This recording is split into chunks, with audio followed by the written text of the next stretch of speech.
In this video, we are going to explore whether the PBX-45 is still worth using now that the headshot multiplier on SMGs has been nerfed down to 1.25 times. The reason this is a concern is that the PBX-45's niche is that it is essentially an SMG with enough precision that it would function at medium ranges, particularly when you go for headshots.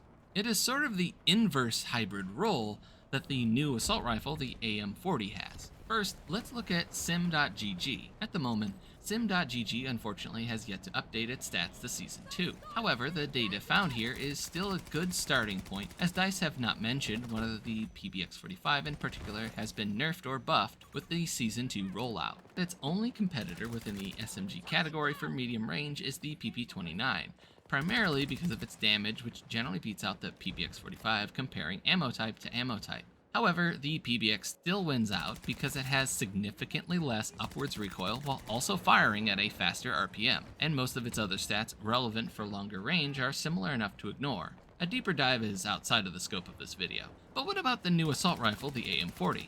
Like I said, the PBX-45 is sort of its inverse. It's an SMG that performs a little like an assault rifle. So how does the new assault rifle that tries to perform like a SMG compare? The amount of info we have on the new assault rifle is very limited, as the weapon is not yet covered at all by sim.gg. But a redditor by the name of Torek Darkrise wrote up a post with some of the stats for the AM40 along with a number of other weapons, primarily its damage values.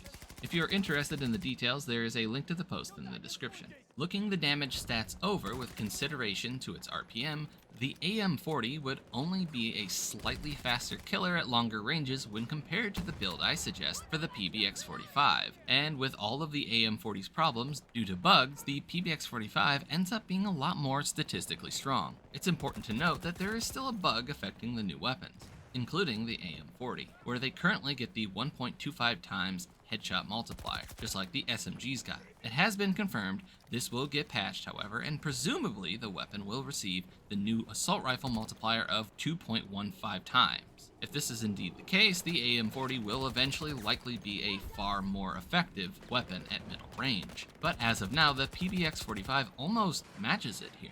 My live testing of the weapon demonstrates that the PBX-45 is still viable at the very least, meaning that the nerf to SMG headshots doesn't necessarily doom the PBX-45. However, this viability is now restricted to certain ammo types. The subsonic ammo, hands down, is the best ammo type for the PBX-45, assuming you intend to use the PBX-45 in that hybrid AR-like SMG role. The reason for this has to do with the subsonic ammo's time to kill largely matching the standard ammo, or outright beating it due to the lower bullets to kill at certain ranges, while nearly matching, if not arguably exceeding, even the extended magazine's effective ammo reliability. The reason for this is that subsonic, despite being only a 30 plus 1 round mag compared to the 40 plus 1 round mag of the extended, has both that reduced bullets to kill on top of having a 22% faster reload speed.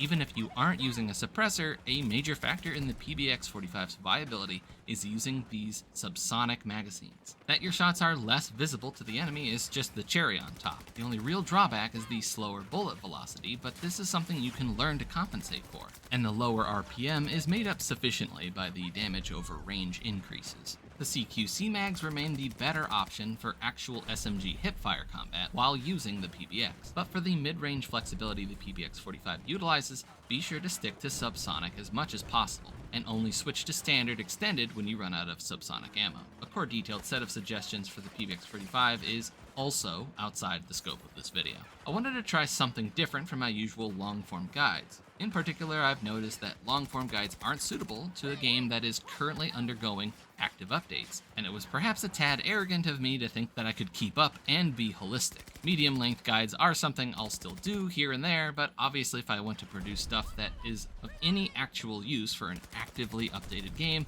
I need to stick to rapid, smaller guides. This video was a bit of an experiment to see if I could produce something on a very quick timescale, one so quick that it would not significantly interfere with my medium length and longer form video production. It was a success in that regard, otherwise you would not be here watching it, so expect more of these in the future. Thank you for watching to the end. If you'd like to support me, please subscribe, hit the bell, and like the video.